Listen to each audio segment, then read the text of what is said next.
nuestro economista de consulta de siempre, que es Marcelo Lescano, de la consultora Catalaxia, y queremos charlar un poquito, ¿no?, en relación a este tema de la situación de la guerra, ¿no?, porque como ubicados en otro lado del mundo y decimos en qué impacta la guerra y el desarrollo de la guerra y las consecuencias que puede traer la guerra en la economía argentina también, digamos, ¿no?, más en un mundo globalizado donde no somos islas, donde realmente formamos parte del mercado mundial, y para eso queremos consultarlo a Marcelo. Gracias, Marcelo, por recibirnos. ¿Cómo estás?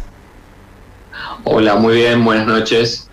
Bueno, Marcelo, contanos un poquito cuál es el impacto que puede llegar a tener en lo económico, digamos, la realización de la guerra, porque por ahí es como que nosotros nada más estamos viendo esta cuestión de la dinámica bélica, ¿no?, que se está produciendo en esta parte del mundo, pero esto puede traer algún tipo de coletazo o negativo o positivo, según algún artículo por allí que leímos tuyo también, para la Argentina. Sí, como decíamos, ¿no?, los alcances, la política y la economía están íntimamente relacionados, y nosotros venimos de un contexto pandémico donde los bancos centrales han emitido mucho dinero, tanto la Reserva Federal de Estados Unidos, que emite dólares, como el Banco Central Europeo, que emite euros, han expandido fuertemente sus balances, y eso se traduce en aumento de precios internacionales. Claro. Tenemos aumento del petróleo, aumento de la soja, del maíz, o sea, todos esos productos primarios vienen aumentando fuertemente como consecuencia de la salida de la pandemia. Claro. Ahora, nosotros estamos entrando en un contexto de guerra donde siempre las guerras se financian con emisión monetaria, entonces este contexto inflacionario internacional va a tender a continuar. En algún sentido, esto que señalás también del aumento de precios, digamos, de estos productos, ¿puede llegar a beneficiar en algún momento a Argentina a futuro, no digo ahora? Sí, de hecho ya lo está haciendo, porque fíjate que en el 2020 más o menos la soja estaba a $300 y en esta semana cerró en $619, es decir, se multiplicó por 2. A pesar de que tuvimos una de las sequías más fuertes de la historia, prácticamente el precio está compensando la caída de las cantidades. Se estima que se van a perder 700.000 hectáreas por la sequía, pero el precio de la soja hace que se compense un poco eso. También tenemos el precio del maíz, que pasó de 150 a $300 casi la tonelada. Sí. Y obviamente que eso es muy beneficioso para los productores, para el Estado, porque hoy el Estado se lleva gran parte de la renta de los productores con un dólar muy atrasado y con retenciones tan elevadas. Eso permite al gobierno financiar un poco su caja, ¿no? Pero igualmente el gobierno sigue también, el gobierno local también sigue expandiendo la base monetaria, y por eso es que nosotros tenemos fuertes aumentos de precios también. Claro, y la realidad del dólar que cotiza bien afuera, pero aquí también bastante condicionado por la cuestión de los impuestos, y esto complica bastante a los productores en Argentina, ¿no? Claro, nosotros de la salida de la convertibilidad tenemos un sistema inflacionario, o sea, el sistema es inflacionario por dos motivos. Por un lado, el financiamiento directo del Banco Central al Tesoro, sí, y por el otro lado es la obligación que tienen los productores de liquidar sus divisas, es decir, están obligados a venderle al Banco Central, entonces el Banco Central emite pesos.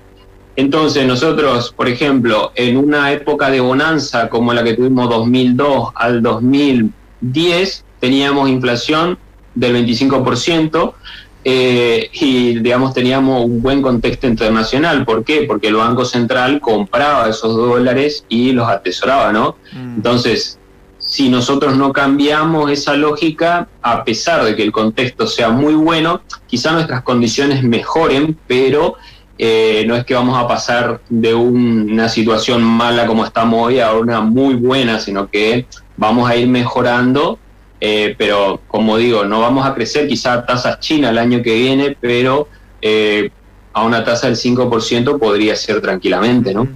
Mi compañera te va a hacer una consulta, Laura. Sí, Marcelo, vos sabés que con todo esto que estabas diciendo, buenas noches, perdón, la consulta que te quiero hacer es, más allá de esto del dólar, bueno, el aumento que vos decías de la soja, ¿cómo nos influye? Porque también lo que está aumentando mucho es el petróleo, y sabemos que al aumentar el petróleo, aumenta el combustible, bueno, aumentan los alimentos, más inflación, más problemas para los argentinos. ¿Es así?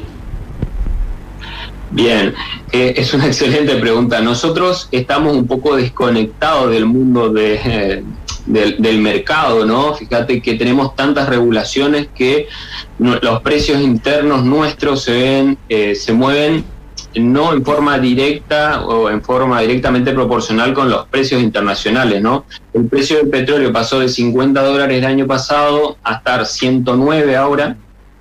Y nosotros vemos que el precio de los combustibles a nivel local se mueven, están prácticamente parados, ¿no? Seguimos pagando $1 al dólar oficial, ¿no? Si no 50 centavos dólar. Pero en el mundo sí esto representa un aumento de los costos para las empresas. Por eso es que cada vez que aumenta el precio del petróleo todos están muy preocupados, porque el petróleo sigue siendo la principal materia prima para la producción de energía. O sea, el mundo sigue quemando petróleo para producir energía eléctrica, y eso es lo que hace funcionar a las fábricas, ¿no?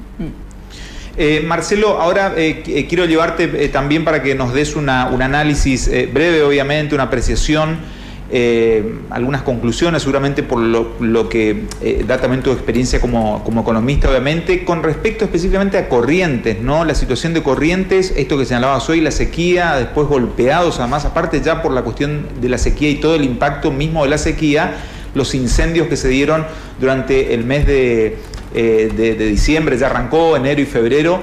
Esto también, digamos, en la cuestión de desarrollo económico para la provincia, pero también el impacto económico para la provincia, digamos, y la Argentina en sí. ¿Cómo lo ves? ¿Qué conclusión sacaste con respecto a esto? Bueno, primero que nada, la sequía que golpeó a Corrientes, creo que personas como nosotros nunca la vimos. Sí. ¿Verdad? Digo, nunca vimos una condición climática de estas características, y obviamente que afectó muchísimo a todo lo que es la producción primaria de Corrientes. Esto va a tener consecuencias de corto y largo plazo, ¿no? De corto plazo para la gente que vio perdida, digamos, gran parte de sus activos vivos como animales, y activos fijos como pueden ser alambrados y demás, que van a tener que volver a invertir todo ese capital que perdieron. Obviamente que esto va a tener consecuencias en los precios de algunos productos. Por ejemplo, Corrientes es la cuarta productora del país de carne, ¿no? O sea, de animales, de ganado, y eso se vende al resto de las provincias para terminar la etapa de producción cárnica. Y nosotros hoy estamos ante un aumento importante del precio de la carne que venimos viendo en estos años, y seguramente esto va a tener un impacto significativo. ¿La yerba, por ejemplo? ¿La yerba también?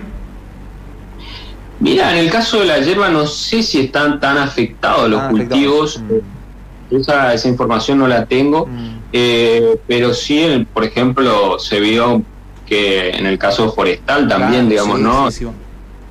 Los principales centros, digamos, productivos, la industria correntina está muy ligada a prácticamente el 50 o el 60% de la industria está explicada por la producción de alimentos y bebidas, que representa más del 30%, muy ligado al sector primario, y después tenemos la forestoindustria, que representa casi un 20%, ¿no? Claro. Entonces, no solo va a afectar la producción primaria, sino también la industrial, y por ende las etapas, la última etapa, ¿no?, de la cadena productiva. Marcelo Lescano, economista especialista en finanzas, muchas gracias por el tiempo y por la paciencia para la explicación también. A ustedes, buenas noches. Buenas noches.